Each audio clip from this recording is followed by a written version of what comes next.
অবশেষে কার্যকর হলো ইসরায়েল হিজবুল্লাহ যুদ্ধবিরতি চুক্তি। মঙ্গলবার জাতির উদ্দেশ্যে দেয়া ভাষণে লেবাননে হামলা বন্ধের ঘোষণা দেন ইসরায়েলের প্রধানমন্ত্রী বেনিয়ামিন নেতানিয়াহু, যা কার্যকর হয় স্থানীয় সময় ভোর 4টা থেকে। চুক্তির আওতায় 60 দিনের মধ্যে দক্ষিণ লেবানন থেকে সেনা সরিয়ে নিতে হবে তেল আবিবকে।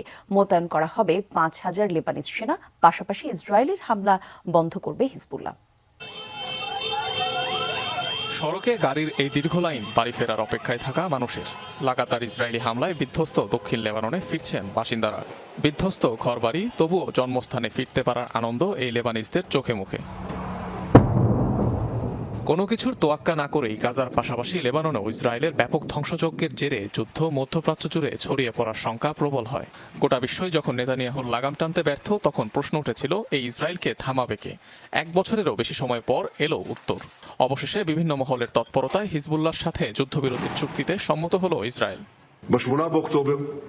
1 বছর আগে যে হিজবুল্লাহ আমাদের বিরুদ্ধে হামলা শুরু করেছিল, সে অবস্থানে আর নেই। কয়েক দশক পিছিয়েছে তারা। আমরা তাদের নেতা নাসরাল্লাহ সহ অনেক শীর্ষ নেতাদের হত্যা করেছি। বেশিরভাগ রকেট ও মিসাইল ধ্বংস এবং হাজার হাজার সন্ত্রাসী যোদ্ধাকে নির্মূল করেছি।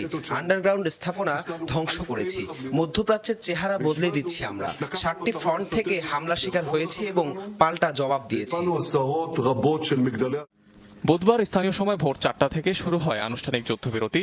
চুক্তি অনুযায়ী দক্ষিণ লেবানন থেকে আগামী 60 দিনের মধ্যে সেনা সরিয়ে নিতে হবে ইসরায়েলকে। অঞ্চলটিতে অবস্থান করতে পারবে না হিজবুল্লাহ। পরিস্থিতির উপর নজর রাখতে অঞ্চলটিতে মোতায়েন করা হবে প্রায় 5000 লেবানিজ আর্মি। পাশাপাশি থাকবে মার্কিন ও ফরাসি শান্তিরক্ষীদের ইন্টারন্যাশনাল টাস্ক ফোর্স। চুক্তি ভঙ্গ করলে কঠোর জবাবের হুঁশিয়ারি মধ্যস্থতাকারী যুক্তরাষ্ট্রের।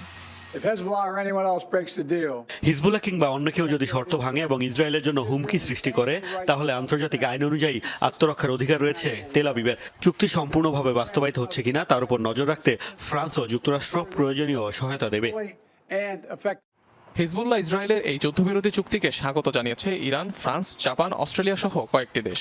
তবে এখনও অনিশ্চিত ইসরায়েলি তাণ্ডবে মৃত্যু উপত্যকায় পরিণত হওয়া গাজার বাসিন্দাদের ভবিষ্যৎ।